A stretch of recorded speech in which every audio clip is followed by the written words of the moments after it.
Peru News Today. All you need to know about Peru. The van der Sloot case. Joran van der Sloot. The story of the van der Sloot case is a shocking story that covers different places and key moments in the life of Dutchman Joran van der Sloot, an international murderer who has been a source of inspiration for films. His arrival in Peru in 2010 marked the end of his lethal career. Who was Joran van der Sloot? Joran Andreas Petrus van der Sloot, better known as Joran van der Sloot, born in Arnhem, Netherlands. When he was still a child, his parents decided to move to Aruba, where they practiced law and taught. He and his brothers belonged to one of the best schools and he managed to excel in different sports disciplines. At the age of 16, he decided to rebel against his father and start his first love relationship. Given his decision, his parents decided to give him a guest room and he began to have the freedom he imagined. In addition, he got to know the fun nights on the paradisiacal island, specifically in the casinos. Joran van der Sloot arrived in Lima with a few dollars in his pocket and stayed in a hotel in Miraflores, although he could not afford it. His hope was pinned on a poker tournament at the Atlantic City Casino. It was in that place where he met Stephanie Flores Ramirez, with whom he shared an instant chemistry. The conversation took them both to the Dutchman's room, where they played poker on the internet. Stephanie's curiosity led her to investigate her new friend, discovering her connection to the disappearance of Natalee Holloway in the United States. This triggered a struggle between the two, and Joran knocked her out and asphyxiated her for more than a minute. He took the victim's $5,000 to flee the country across the border with Chile. The disappearance of the Peruvian woman worried her relatives, who decided to look for her. After a few days, the young woman's lifeless body was found under strange circumstances in a hotel room. Thanks to security cameras, the authorities were able to find the murderer.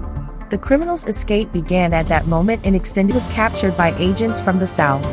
During his legal proceedings in Peru, van der Sloot refused to testify, citing the lack of a translator.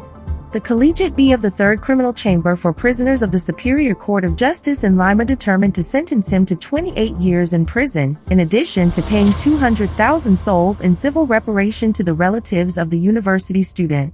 He would also be expelled from the country once his sanction ends. Therefore, he would be released on June 10, 2038. In 2014, he was transferred to a high-security prison at an altitude of more than 4,800 meters above sea level. Stephanie Flores' family achieved justice, but van der Sloot's story does not end here. In the United States, he was given an additional 20-year sentence for extorting the family of Natalee Holloway, whom he murdered in 2005 in Aruba. Beth Holloway, the victim's mother, reported that van der Sloot asked her for $250,000 to reveal the location of her daughter's body. The criminal was extradited from Peru to the United States, but he will return to Peruvian soil to serve the pending sentence until approximately June 2038. Afterwards, he will be extradited again to the United States to face the 20-year sentence for extortion. By the time he returns to American lands, van der Sloot will already be over 50 years old. Jail awaits him until he reaches old age. It should be noted that this last sentence he will only be able to serve 20 years when he finishes his pending sentence in our country, which is estimated to end approximately in June 2038. Then he will be extradited to the United States again and put behind bars for the Holloway case. En una audiencia judicial, van der Sloot confesó por primera vez que asesinó a Natalee Holloway a golpes, luego de abordarla en Aruba, y desapareció el cadáver.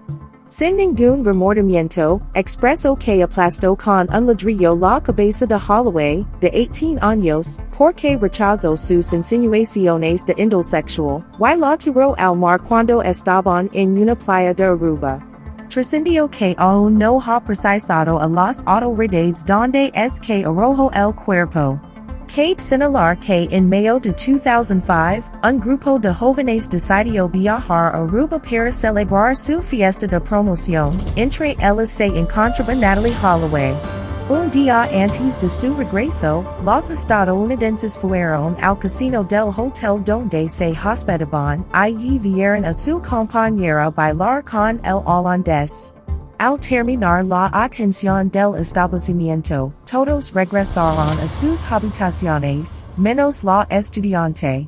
Era momento de abordar el avión, pero la joven nunca apareció. Se dirigieron a su habitación y sus maletas estaban intactas.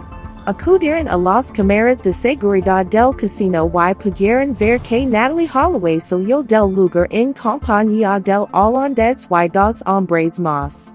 Al preguntar por su paradero, él mencionó que no la conocía, pero después contó que la había llevado al hotel, lo cual no pasó. Así dio inicio a su mentira. De inmediato se le avisó a los padres de Holloway y pusieron en marcha una ardua búsqueda para encontrarla a fin de que dicten sentencia contra Joran van der Sloot. En ese mismo año lo detuvieron por caer en contradicciones con sus testimonios. Cabe recalcar que la joven de 18 años fue vista por última vez saliendo de un club nocturno con Joran van der Sloot y otros dos hombres, los hermanos Deepak y Satish Kalpo. Los tres fueron detenidos en 2005, pero quedaron en libertad por falta de pruebas. Pero con la condición de colaborar con la justicia. Al poco tiempo, el feminicida empezó a extorsionar a la familia de la víctima para pedir dinero a cambio de revelar donde se encontraba el cuerpo de la joven. Luego de obtener lo solicitado, el asesino envió un correo diciendo que todo era mentira, mientras tanto huía de la isla Peru. Hasta la actualidad, no se ha encontrado el cuerpo de Holloway. En 2012, un juez de Alabama firmó una orden declarándola legalmente muerta. La vez que Joran van der Sloot aseguró que tiene experiencias paranormales. Joran van der Sloot ha estado recluido en el penal de Piedras Gordas pagando su pena, y luego de varios meses de ausencia reapareció en un video donde asegura que tiene experiencias paranormales. En lo más profundo de mi tristeza recibí un sentimiento de felicidad.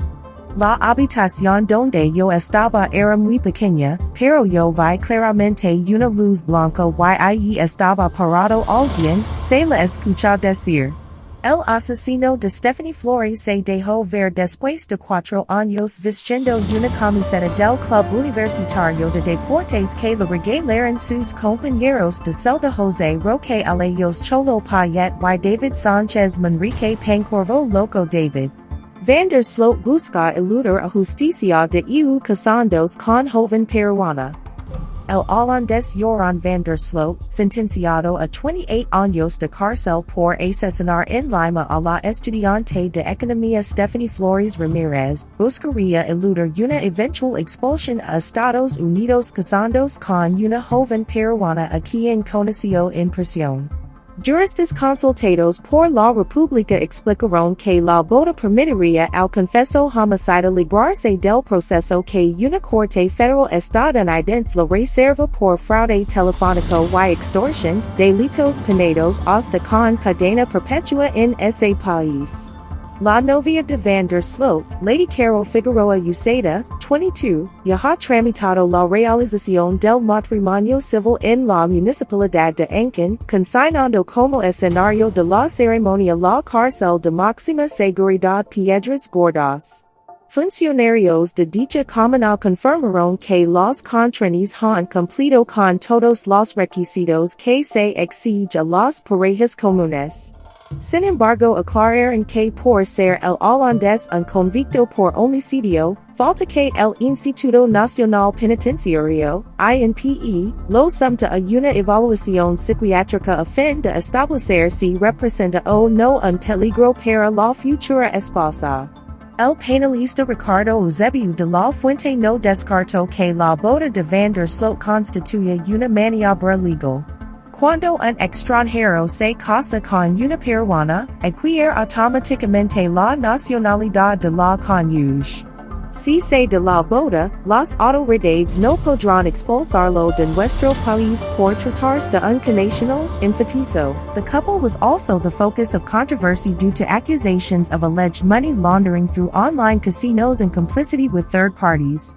This is how justice was done for the unjust death of these young girls and thus protect society by keeping this dangerous individual out of circulation.